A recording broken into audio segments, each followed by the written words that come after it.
Welcome everyone, it's Anna Finlayson, your Maiden Early Trust Careers Advisor.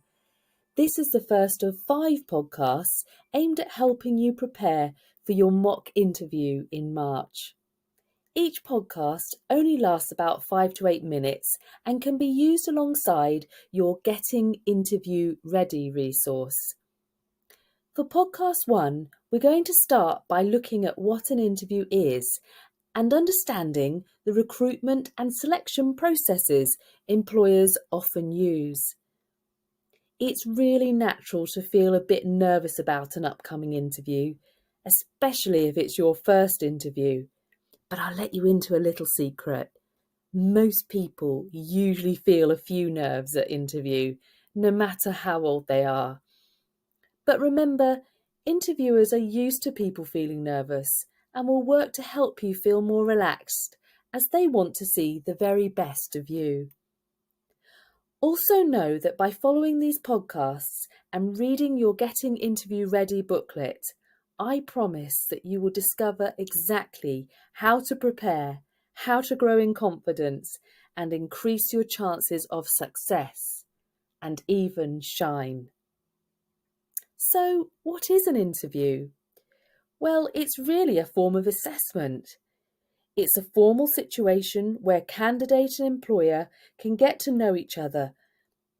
By asking the candidate questions, the interviewer is learning what skills the candidate has, about their experience and working history, why they have applied for the job, and how suitable they might be for the position.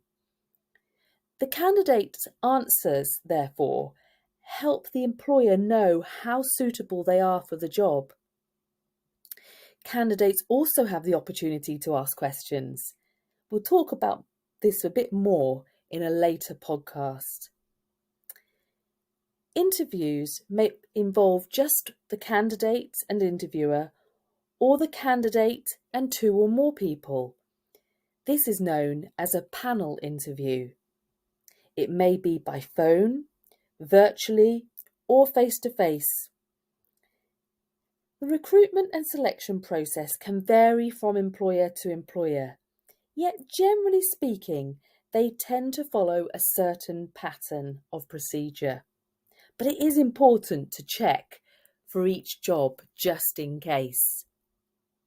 Most applicants will complete an application form, and this is most often done online. Sometimes people will apply by sending their CV and a covering letter, which contains information about the applicant's skills, their suitability for the job, and why they are applying. This stage is your first chance to stand out by writing a great application.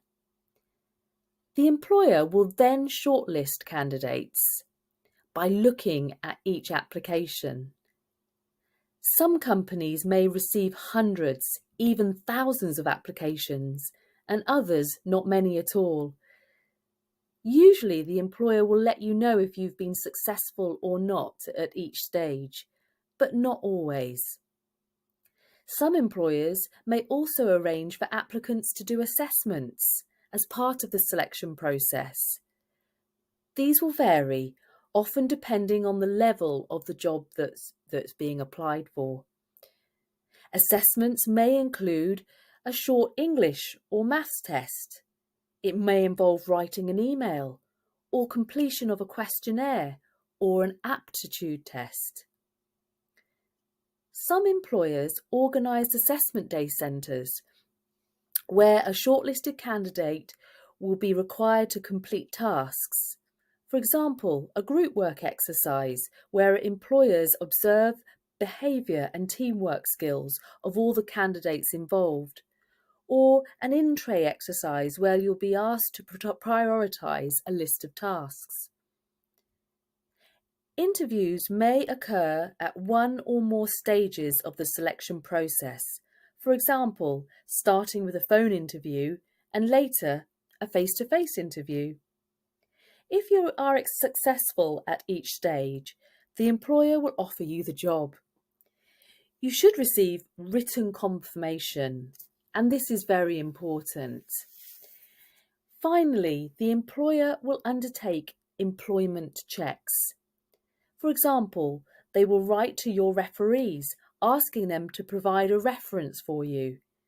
You can ask teachers, tutors, youth leaders and employers to be your referee. You normally require two, and you would list them on your application form. You need to ask them as well. You may be required to provide documentation such as a passport, your national insurance number, and other documents. Some people will be required to undertake a police check. Most commonly, this is the case for people who will be working with children and vulnerable people, or who will be working with highly classified or secret information. For example, a job within a certain government department. If all is satisfactory at this stage, you will be given a start date. So now we're going to move on to podcast 2.